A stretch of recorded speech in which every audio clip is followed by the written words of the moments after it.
Hi, welcome to Candid Canvas once again. As I have promised you, I'll be bringing very good, sensational people in front of you, most promising people. So today we have Shabab Sabri with us. He is the musical sensation of Bollywood. इन्होंने इतने बेहतरीन songs गाए हैं, इतने अच्छी singing करी है कि मुझे आज पता लगा and I'm sitting right in front of him. So let's not waste time and ask him more about his struggles, the way he has reached the heights and everything about the Bollywood industry. So Shabab bhai, welcome to Candid Canvas and I want to ask you few questions related to Bollywood. अब आप हमें बताइए कि आपका सबसे पहले आपके mind में ये कैसे आया कि आपको एक सिंगर बनना है? सबसे पहले सभी लोगों को आदाब और कैंडिड कैनवस का मैं बहुत शुक्रगुजार हूँ सामिया साइमा शेख का, जिन्होंने मुझे आप तक रखा। और सबसे पहले इंडस्ट्री के अंदर मेरा जो एंट्री हुई है वो साइमा ऐसा हुआ कि मैं उस वक्त प्रैक्टिस करता था, रियाज का एक दौर चल रहा था, 13-14 साल की उम्र थी। तो सबसे पहला गाना music by Sajid Wajid, okay, film Pyaar Kiya To Darna Kya. अच्छा। My father my uncle Indian Sabri brothers, Iqbal Afzal Sabri. तो गाना था तेरी जवानी बड़ी मस्त मस्त है। तो उस फिल्म में वो गाना साजिद वाजिद भाई का फर्स्ट सॉन्ग था। तो वो गाना रिकॉर्ड हुआ। और आप 13-14 साल के 14 साल की उम्र। तो मैं उस टाइम जब रियाज करता था तो साजिद वाजिद सर के वालिद शराफत खान साहब, उन्होंने एक क्लासिकल का तराने का तबले का कुछ पार्ट लिया और उस पार्ट को तराना बना दिया और मुझे बोला कि तुम प्रैक्टिस करो, तुम गाओ। अच्छा। उस एज में तो मैंने, अच्छा न्यू थे तो हम लोग जोश था तो मैंने किया। तो फिर मुझे डैडी के साथ वो गाने के अंदर वो गाने का मौका मिला। तो फिर जस्ट उसके बाद ऐसा हुआ कि जैसे ही गाया तो साजिद भाई ने बोला कि ये गाना पिक्चराइज भी हो रहा है। अच्छा। अरबाज खान, अंजला जवेरी और साबरी ब्रदर्स। वाह। तो जब वो गाने के लिए गया आइसिंग ऑन द केक। तो मेरे लिए सबसे बड़ी बात यह है कि पहली बात तो मैं अपने वालिद और चाचा के साथ हूँ और पहला सॉन्ग वो मेरे दोनों टाइगर्स के साथ में बैठा हूँ और मैंने वो परफॉर्मेंस दिया है। तो एक वो मील का पत्थर जाहिर हो गया कि वो 14 साल की उम्र में मैंने प्यार किया तो डरने क्या, तेरी जवानी बड़ी मस्त मस्त सॉन्ग गाया। 2 लाइन आप सुनाएंगे? यूं रूठा रूठा तो कब तक रहेगा, जुल्फों के साए से कब तक बचेगा, तेरी जवानी रंगड़ंग गंगड़ंग गंगड़ा, तेरी जवानी बड़ी मस्त मस्त है। वाह, super, thank you so much. चलो मुझे नेक्स्ट क्वेश्चन देखने दो। स्ट्रगल का हो गया, म्यूजिक इंडस्ट्री में सबसे बड़ा स्ट्रगल क्या था? हाँ। तो शबाब साहब आप हमको ये बताएं कि इस इंडस्ट्री में, बॉलीवुड इंडस्ट्री में आपका सबसे बड़ा स्ट्रगल क्या था? देखिए साइमा जी, वजह स्ट्रगल, जब तक दम में दम है जी, तो इंडस्ट्री की परिभाषा ये है कि स्ट्रगल आपकी लाइफ में, और मैं हर चीज़ बोलता हूँ स्ट्रगल आपके, आज अमिताभ बच्चन भी हैं तो वो भी आज तक स्ट्रगल कर रहे हैं। तो हमारा तो ये है कि ये दिया है तो नेक्स्ट क्या, नेक्स्ट दिया तो फिर ऊपर नेक्स्ट ऊपर क्या, तो ये स्ट्रगल है, नॉन स्टॉप स्ट्रगल है। और आपकी पहचान है तो आप इसी तरीके से बरकरार काम में रहेंगे तो आगे बढ़ते जाएंगे। बिल्कुल सही। सो शबाब भाई ये बताइए कि रियलिटी शोज या बॉलीवुड से प्लेबैक जो सिंगिंग होती है उसमें, इन दोनों में सबसे बड़ा आपका कैसे पता लगता है असली टैलेंट किस में होता है, रियलिटी शोज में या बॉलीवुड प्लेबैक सिंगिंग में? देखिए रियलिटी शोज का जो प्लेटफॉर्म है वो जस्ट अभी रिलीज हुए हैं। लोग, ये लोगों के लिए एक आम बात हो गई है, लोग करके आ रहे हैं, सीख के आ रहे हैं, गा रहे हैं, परफॉर्म कर रहे हैं। जिस वक्त हमने स्टार्टिंग किया था उस वक्त कोई प्लेटफॉर्म भी नहीं था। और देखिए कुछ भी कीजिए, अच्छा काम कीजिए, अच्छे तरीके से अपने काम को निभाइए ईमानदारी के साथ। और सबसे बड़ी जो एक स्टैम्प है वो प्लेबैक सिंगिंग है। आप रियलिटी शो के अंदर कितने भी अवार्ड्स जीत लीजिए, कितने भी टूर कर लीजिए, ये कर लीजिए, हाँ वो जी। कर लीजिए, मगर प्लेबैक जो है ना वो ऐसा ना कि हीरोइज्म वॉइस जब पर्दा खुलता है 72 mm का, तो और उसके जब ऊपर सुनाई देता है ये आवाज। मर्दाना वॉइस के लगनी चाहिए, प्लेबैक वॉइस के हाँ ये वॉइस है। बहुत अच्छे बच्चे गा रहे हैं, वो अवार्ड्स विनर हैं, इतना जीते हैं, सब कुछ किया है, मगर प्लेबैक वॉइस करना बहुत बड़ा एक टैलेंट है। बहुत बड़ा टैलेंट है।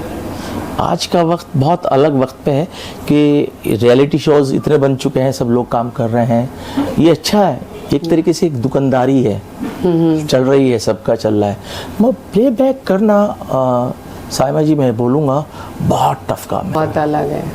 तो reality show stands nowhere in front of playback singing. बिल्कुल नहीं, बिल्कुल नहीं। आज आप देख लीजिए कितने विनर्स, जी। कितने लोग काम कर रहे हैं आज, कितने उन्होंने जीत लिए हैं, पता नहीं क्या क्या इनाम जीत लिए हैं, ये कर लिया, मगर कहीं भी नहीं है प्लेबैक की सूची में, आपको एक भी नहीं मिलेगा। एक भी नहीं मिलेगा, तो बिल्कुल। ये चीज़ कभी किसी सिंगर ने या एक्टर ने आपका गाना रिजेक्ट किया है? मेरा टचवुड आज तक तो ऐसा नहीं हुआ है। मेरे साथ एक इससे उभरती हुई एक बात याद आ गई, बहुत कमाल की, आपने बहुत अच्छा सवाल पूछा। एक मूवी थी और जब वो मूवी बहुत बड़ी मूवी थी, तो मुझे एक कंपनी के हेड ने बुलाया और वो ने बुला के मुझे वो गाने के लिए कि शबाब हम चाहते हैं कि आप ये गाना गाओ। तो मैं गया, मैं जाके, ये आज की जनरेशन में नहीं है जी, बिल्कुल नहीं है। साइमा जो मैं बात बोलने जा रहा हूँ आपके जी, ऑन बोर्ड पॉडकास्ट में। हाँ ऑन बोर्ड बोल रहा हूँ, ये बात किसी ने आज तक नहीं की होगी। तो मैं जब वो गाने के लिए गया स्टूडियो, तो म्यूजिक डायरेक्टर ने बुलाया, नामचीन म्यूजिक डायरेक्टर, नामचीन कंपनीज, बड़ी कंपनी, तो वो बोले कि ये, तो मैंने स्क्रीन पे गाना देखा तो किसी और सिंगर का गाना था, तो वो गाया, तो मैं ऐसे पेन कलम लेके बैठ गया, पेपर लेके। अब जैसे ही मैंने वो गाना खोला तो उसमें एक लीजेंड वॉइस नज़र आई, बहुत बड़े सिंगर जिन मेरे आइडियल, तो उनका एकदम गाना जैसे आया तो मैंने पेन और पेपर छोड़ दिया। तो बोले शबाब आप क्यों नहीं गा रहे हैं, क्यों नहीं लिख रहे हो गाना? मैं कहा सर मैंने जब आपका ऑडियो सुना था तो कोई और सिंगर था, तो मैं गा सकता था। अब आपका सुना है तो ये मैं सर I बड़े, stand nowhere। ये मैंने किसी भी इंटरव्यू में बात नहीं बोली, जो फर्स्ट टाइम आपके रूबरू बोल रहा हूँ। जी। और मैंने वो वही काम छोड़ा और उन लोगों से मेरा पंगा हो गया। आज तक उस कंपनी से मेरा बहुत बड़ा पंगा है, मगर एक रेस्पेक्ट बड़े जो होती नहीं है जो आजकल नहीं के होती। लोगों में, बिल्कुल देखने को नहीं मिलती, आजकल की जनरेशन में बिल्कुल देखने को नहीं मिलती। वो आपने काम किया, लेकिन ऊपर वाले ने आपको उसी हिसाब से नवाज दिया। बहुत बड़ा आपने वहाँ काम। छोड़ा, आपको उससे बड़े बड़े बड़े काम मिल मिल गए। गए। तो आप अपने मूवीज के कुछ अच्छे सॉन्ग्स हमारे व्यूअर्स को सुनाइए जो आपने गाए हैं। मेरे गाने आप लोगों ने बहुत सुने होंगे। अरे ना गर्जा की अड़िया उड़िया पीनी है, पीनी पीनी है हमका, पीनी है हमका, पीनी है कातिलाना अदाओं से एक दिन इस दिल को हंसाएंगे, रुलाएंगे, मार ही डालेंगे। हुड़ हुड़ दबंग दबंग दबंग दबंग चलाओ ना नैनों से। बहुत गाने हैं करम है। Unbelievable, his voice is magical and it is mesmerizing. So शबाब भाई आप ये बताइए कि इंडस्ट्री का प्रेशर और फैमिली का प्रेशर, लाइक इंडस्ट्री का जो पॉलिटिक्स है और फैमिली का जो प्रेशर है, इसके बीच में आप कैसे जूझते हैं? देखिए कि पहली बात तो फैमिली में तो मुझे कोई प्रेशर ऐसा रहा ही नहीं है, और इंडस्ट्री का तो उतार चढ़ाव चलता रहता है, क्योंकि आज इंडस्ट्री का एक जैसे आजकल की जनरेशन का वक्त हो चुका है, जैसे आज पॉलिटिक्स के हमले हो रहे हैं जी, नेपोटिज्म बहुत कॉमन ज़्यादा हो चुका है, तो उससे थोड़ा सा फर्क पड़ता है, मगर फैमिली के तो ऐसा कुछ नहीं है। और आज फैमिली प्रेशर का मतलब मेरा कहने का ये है कि जैसे साबरी ब्रदर्स की लेगेसी है, वो आप कैसे कैरी करते हैं? फैमिली का तो जो आपने बोला साबरी ब्रदर्स की लेगेसी का, तो बहुत अच्छा सवाल पूछा। पहले इसी से शुरुआत करते हैं। साबरी ब्रदर्स की लेगेसी को निभाना सायमा बहुत बड़ा एक फ़न है। जैसे माइकल जैक्सन जी, अमिताभ बच्चन जी, और ऐसे ऐसे रियाना, ये वो बड़े बड़े, तो वो स्टारडम जी, इन साबरी ब्रदर्स टाइटल है। तो उस लेगेसी को निभाना, and people they know about it, they talk about it, they really cherish this. बहुत बड़ा। जैसे मैं हूँ, मेरा छोटा भाई है जी, दानिश साबरी, जी, तो हम चाहते तो हम वो काम कर सकते थे, उस लेगेसी को आगे बढ़ा सकते थे।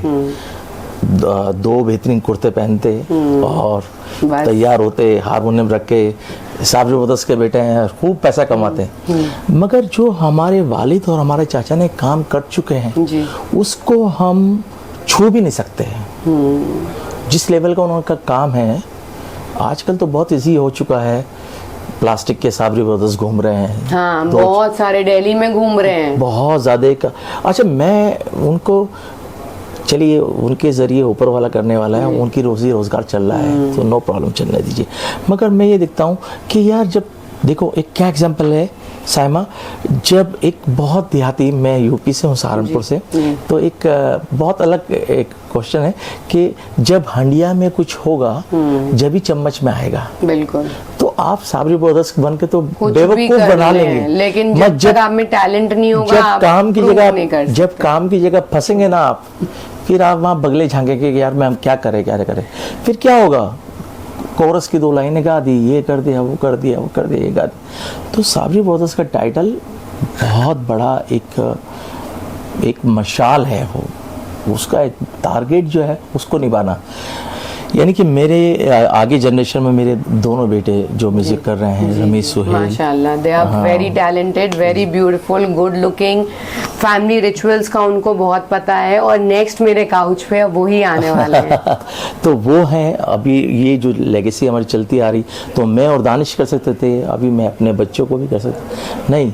तो हमारा ये है कि मैं अपने फ़न की बुलंदी से काम ले लूँगा, मैं अपने फ़न की बुलंदी से काम ले लूँगा, मुझे मकाम न दो, मैं खुद मकाम ले लूँगा। क्या बात है, क्या बात है। तो ऐसा कौन सा सॉन्ग है जिसने आपको ये बहुत बड़ा मतलब लगा हो कि आपको ब्रेक मिल गया उस सॉन्ग से? मैं एक्चुअली गाता तो आ रहा हूँ काफ़ी अरसे से। जैसे प्यार के तो डरने कैसे स्टार्ट हुई, फिर उसके बाद मूवी पेज 3, एक फिल्म थी जिसमें मैं मन्ना डे के साथ गाया था, सोनू निगम, कविता कृष्णमूर्ति, उसका टाइटल था उमर, वो गाया 2003 में, 4 में, ऐसे करके आई। मगर जो मुझे एक पहचान दी गई, तो थैंक्स फॉर साजिद वाजिद भाई, जो उन्होंने मुझे दबंग का सॉन्ग हमका पीनी है गवाया। और 2009 में जब ये ऑडियो रिलीज़ हुआ, 2010 तक फिल्म आई, तो वहाँ से एक शबाब साबरी की पहचान बन गई थी। उसके बाद हिमेश की फिल्म रही बोल बच्चन, उसमें गाना था चलाओ ना नैनो से बान। फिर प्रीतम की फिल्म थी एजेंट विनोद, दिल मेरा मुफ्त का। तो इस तरह से काफी बहुत सारे वो हैं, अनलिमिटेड सॉन्ग्स। फिर तो बस लाइन लग गई। तो आपको कभी ऐसा लगता है, कभी ऐसा ख्याल आता है कि अगर मेरा करियर ख़त्म हो गया तो क्या होगा? ऐसा मतलब फीलिंग्स आती हैं? नहीं, ऐसा कुछ नहीं है। अब आपने अपने 2 रेस के घोड़े तैयार कर दिए हैं। देखिए, वो जो ऊपर वाला बैठा ना, मैं एक ही बात बोलता हूँ कि सब जगह रूठी हो, सब जगह रूठी हो, तू ना रूठी हो। बिल्कुल, तुम रूठी हो तो गजब हो जाए। क्या बात है। तो मेरा रब से मेरी ये है कि अभी तक चलते आए हैं, तो कोई टेंशन की बात ही नहीं है। ऐसा कुछ आते हैं, 1-2 साल का गैप होता है, एक गाना आता है, फिर बाउंड्री के बाहर खत्म। बिल्कुल।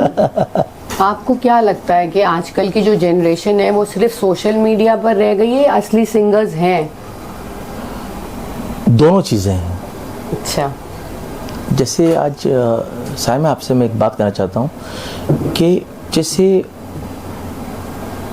सोशल मीडिया वाला है, तो आजकल देखा जाता है कि हाँ, ये सिंगर कुछ भी गा रहा है।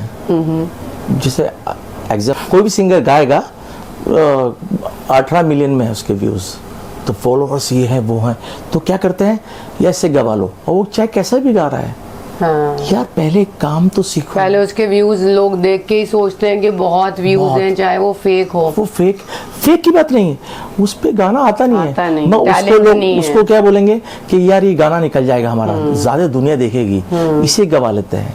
जैसे आज की जनरेशन में देखा जाए, मैं सबसे अच्छा सिंगर आज के, जैसे रफ़ी साहब होए जी, किशोर दा होए, मुकेश जी होए, तो ये इन सिंगर के बाद बहुत अच्छे अच्छे सिंगर्स आए। मैं जो सबसे ज़्यादा लाइक करता हूँ वो उदित नारायण, और आज की जनरेशन में जो गा रहे हैं वो अरिजीत सिंह, बिल्कुल कमाल पर का। अरिजीत सिंह से अच्छी आपकी वॉइस अरे मानी नहीं, जाती नहीं, है। नहीं, ऐसा कुछ तो नहीं है। इसमें क्या राज है? नहीं, अरिजीत बहुत अरिजीत ने, देखिए क्या होता है, देखा सीखा परेखिया, ये 3 चीज होती हैं। अरिजीत ने, जैसा हम लोगों ने बड़ों को सुना, हम वहाँ से कॉपी किया, वैसा स्टाइल यूज़ किया। अरिजीत ने भी किया है, जिसने बाहर मुल्क के सिंगर को सुन के उसका अंदाज यूज़ किया और उस सिंगिंग को अपनाया और गाया। मैं उसमें हमारे इंडिया के कुछ क्लासिकल सिंगर हैं, तो उनको यूज़ करके उसने एक अपनी पहचान बनाई, और आज अरिजीत हो गया। जैसे एक सॉन्ग उसका है आयत, जो उसमें विलंपत की है, उसने एडलिप के तौर पे कुछ गाया है, तो यानी कि अच्छे अच्छे सिंगर सोचे कि ये अरिजीत ने क्या गाया है, तो वैसा सिंगर हमारी इंडस्ट्री को मिला है, बहुत बड़ी बात है। कोई ऐसा सिंगर जिसको आप रिग्रेट करते हो कि मैं गा लेता उसके साथ, कोई ऐसा है? नहीं, मेरा ऐसा कुछ नहीं है। मेरे टचवुड ये बात रही है, ओवरऑल क्रम है, जितने सिंगर हैं ऑलमोस्ट, जितने भी लोग हैं, जितने सबके साथ मैं गाया हूँ। अच्छा। तो मेरा ऐसा कुछ है ही नहीं है। चाहे कोई ऐसा ड्रीम नहीं है कि किसी सिंगर के साथ गाना है, या कोई ऐसा? नहीं, कुछ ऐसा नहीं है आज के अब के वक्त में। एक और क्वेश्चन आपसे, आपने कोई भी सिंगर को चुपके चुपके सुनते हैं? बहुत सुना, मैंने बहुत सुना है। बड़े बड़े सिंगर्स जितने थे पहले तो जब हम लोग टी सीरीज में थे, तो टी सीरीज में रिमिक्स वगैरह करते थे, तो बड़े बड़े सिंगर जब वहाँ गाने आते थे तो हम लोग छुप छुप के देखते थे कि उदित नारायण कैसे गा रहे हैं, कुमार शानू कैसे गा रहे हैं। तो वो एक एक्सपीरियंस अलग था, और आज का तो अलग जनरेशन है, जिस तरह से काम हो रहे हैं, तो बहुत आज के वक्त में बहुत इजी मिल रहा है सब। इस वक्त हमने काम किया में मिल रहा है। वो स्ट्रगल का टाइम, बहुत अलग वक्त था वो, जब हम लोगों ने काम किया। मैं ओवर वाले क्रम है कि जैसे भी वो भी बीत चुका था, ये भी बीत चुका है, आगे भी बीतेगा बिल्कुल इंशाल्लाह। तो ऐसा लगता है कि बॉलीवुड म्यूजिक और सूफी म्यूजिक जो मिक्स हो गया है, उसने बॉलीवुड म्यूजिक को डाइल्यूट कर दिया है? नहीं, ऐसा कुछ नहीं है। वजह क्या है कि आजकल इस पर बहुत चर्चा हो रही है। जैसे एक बहुत महान सिंगर हैं, उनका नाम नहीं लूँगा, वो सूफी, ये उनका स्टाइल है बात करने का। म्यूजिक की थेवरी, म्यूजिक का आगाज सूफी से ही हुआ है। एग्जैक्टली। हज़रत अमीर खुसरो रहमतुल्लाह अलैह जी, निज़ामुद्दीन औलिया के शिष्य, तो वहाँ से आगाज़ हुआ है, वहीं से राइटिंग आई है, वहीं से तबले बने हैं, वहीं से इंस्ट्रूमेंटल बने हैं, वहीं से गायकी आई है। तो लोग बाग सूफी बोल देते हैं। That's very wrong, very wrong। समझ सका ना जो मेरे मिजाज की तह को, मैं उस हसीन को चाहत का ख्वाब क्या देता, जो एक फूल की खुशबू ना कर सका महसूस, मैं उसके हाथ में पूरी किताब क्या देता। वाह, सुभान अल्लाह। तो बात ये है कि सूफी से नहीं होता। You should never make fun of any talent, anything. That's very wrong. बहुत गलत है। और ये जहाँ से आया है उनको तो कीजिए यार। ये जिनको आप कॉपी कर रहे हैं, गा रहे हैं, तो अभी क्या है, आप 50 साल 80 साल पुराना ही गाना सुनना है। जिनकी पैदावार है, जिन लोगों ने ये आगाज किया है, उन लोगों को सलाम कीजिए, प्रणाम की झुक के कीजिए। बिल्कुल बेशक। अच्छा, अब आप मुझे ये बताइए कि सलमान खान साहब की अगर आपको आवाज़ दे दी जाए एक दिन, तो आप क्या करेंगे? कौन से गाने गाएंगे, या आप गा चुके हैं उनके सॉन्ग? मैं आपसे साइमा जी एक बात बहुत अच्छी करना चाहता हूँ। सवाल भी आपका बहुत अच्छा है। वजह क्या हुई कि सलमान भाई के तो मैंने 12-13 सॉन्ग गाए हैं। जलते दिए, तेरे नैना, हमका पीनी है, हुड़ हुड़ दबंग, बहुत गाने गाए हैं सलमान भाई के, वीर का ठुमरी क्लासिकल, तो काफ़ी गाने हुए, जलवा के लिए ये वो सब हुए। एक दिन क्या हुआ कि इंडस्ट्री की बहुत ख़ास खुफिया बात सुना रहा हूँ आप लोगों को। हाँ, So stay tuned with me, guys. तो वाजिद भाई का कॉल आया मुझे कि शबाब एक गाना है, मेरी आवाज़ ब्लॉक है, मेरे से गाया नहीं जा रहा है, और तू आजा ये गाना याद कर ले और ये भाई को सिखाना है, सलमान भाई को। तो मैंने गाना आके सुना, तो गाना सुन के मैंने याद कर लिया। अब मैं कौन सा सॉन्ग था वो बताइए। मैं बताऊंगा आगे। तो वो गाना मैंने याद किया, मैं उसे याद करता रहा, फिर मैं 2-4 बार भाई के पास गया तो उनको भाई को याद कराया, सलमान भाई और मैं बैठे, वाजिद भाई बैठे, तो हम लोगों ने चल रहा, गपशप चल रही है, गाना सलमान भाई को बहुत हंसी मजाक, वैनिटी वैन, फिर घर पर, ये सिलसिला 15 दिन तक चलता रहा। अच्छा, अब ये गाना हो गया, अब वो डेट आ गई रिकॉर्ड की कि आज रिकॉर्ड हो रहा है। तो मैं वाजिद भाई की गाड़ी में बैठ के जैसे घर से निकला, तो निकलते निकलते हम लोग चले गए हिमेश रेशमिया के स्टूडियो। अच्छा, तो हिमेश रेशमिया के स्टूडियो, तो मैंने वाजिद भाई को पूछा, वाजिद भाई ये हम यहाँ क्यों आए? तो वाजिद भाई ने बोला कि ये हिमेश का गाना है, और भाई ने मुझे बोला था कि मुझे याद कराने के लिए। मेरी वो वर्ल्ड टूर करके आए थे तो उनका पूरा गला चौक था, तो मैंने याद कर लिया था, मैं सलमान भाई को सिखाता रहा। तो मैंने जब वो गाना गाया तो हिमेश के यहाँ मैं हमेशा काम करता था, बहुत गाने गाता था मैं। उस दिन से मेरा हिमेश के यहाँ पंगा हो गया। हाँ, उस दिन से मैं, तो इधर सलमान भाई माइक पे, इधर मैं माइक पे, और मिडिल में माइक है। अब मैं उनको गवा रहा हूँ। फिल्म थी किक। अच्छा, और गाना था तू ही तू हर जगह, सुपर, आजकल क्यों है, ये सॉन्ग मैंने सलमान भाई को गवाया। अब हिमेश रेशमिया हर मूवीज़ 2010 से 2013-14 तक जितनी मूवीज़ आई हैं मैं सब में रहा हूँ एज ए सिंगर। बताइए। मगर साइमा वो पहली फिल्म ऐसी थी कि जब हिमेश ने मुझे देखा तो हम दोनों का ऐसा, उन्होंने मुझे अवॉइड करना शुरू कर दिया, और ऐसा बस बोलने के लिए, ये बॉलीवुड है, ये बॉलीवुड की असलियत है। तो उन्होंने मुझे ये ऐसा मामला है। तो मैंने कहा चलो ठीक है, मैं वाहिद भाई को बोला, मैं कहा वाहिद भाई बहुत पंगा हो सकता है, ये चीज़ें हैं, कह लगे छोड़ तो चल। आज अल्लाह ताला उनको ग़रीक़ रहमत करे, वहाँ के चैन दे। आज हम लोगों की पहचान जो भी है, तो हमारे वालिद मोहतरम जी इंडियन साबरी ब्रदर से इकबाल अफजाल साबरी, और जो पहचान बनी है वो साजिद वाजिद भाई।